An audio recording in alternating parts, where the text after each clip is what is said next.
মা তোমার কটা প্রশ্ন করব। ঠিক আছে ধর। বলো তো 14ই ফেব্রুয়ারি কবে? কেন 30 তারিখে? তাই না? ঠিক আছে, তুমি একটা অন্য প্রশ্নের উত্তর দাও।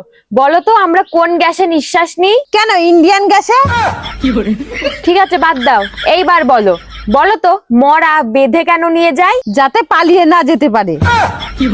ঠিক আছে ঠিক আছে, হয়েছে। এবার একটা অন্য প্রশ্নের উত্তর দাও। বলো তো গাছের ডালে কাক বসে রয়েছে, এটাকে হিন্দিতে কি বলে? ডাল মে কুছ কালা হে। আচ্ছা, ডাল মে কুছ কালা হ্যায়। ঠিক আছে, বলো তো কোথায় সব থেকে বেশি বরফ থাকে? কেন মাতালদের গ্লাসে? কি, মাতালদের গ্লাসে? আচ্ছা ছাড়ো, তুমি অন্য একটা প্রশ্নের উত্তর দাও। জীবনে কোন দুটি কথা কখনো কাউকে বলতেই নেই? যখন কাউকে বলতেই নেই তাহলে তোকে আমি বলতে যাবো কেন? আচ্ছা ঠিক আছে, ওরে বাপ রে বাপ।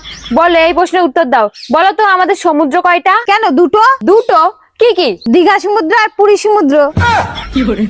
বলো তো পানিপথের যুদ্ধ কবে হয়েছিল? 1947 সালে। 1947 সালে? 1947 সালে আমাদের দেশ স্বাধীন হয়েছিল। আচ্ছা ছাড়ো, তুমি বলো প্রথম বিশ্বযুদ্ধ কবে হয়েছিল? 1914 সালে। আচ্ছা এবার বলো তো দ্বিতীয় বিশ্বযুদ্ধ কবে হয়েছিল? কেন প্রথম বিশ্বযুদ্ধের পরে?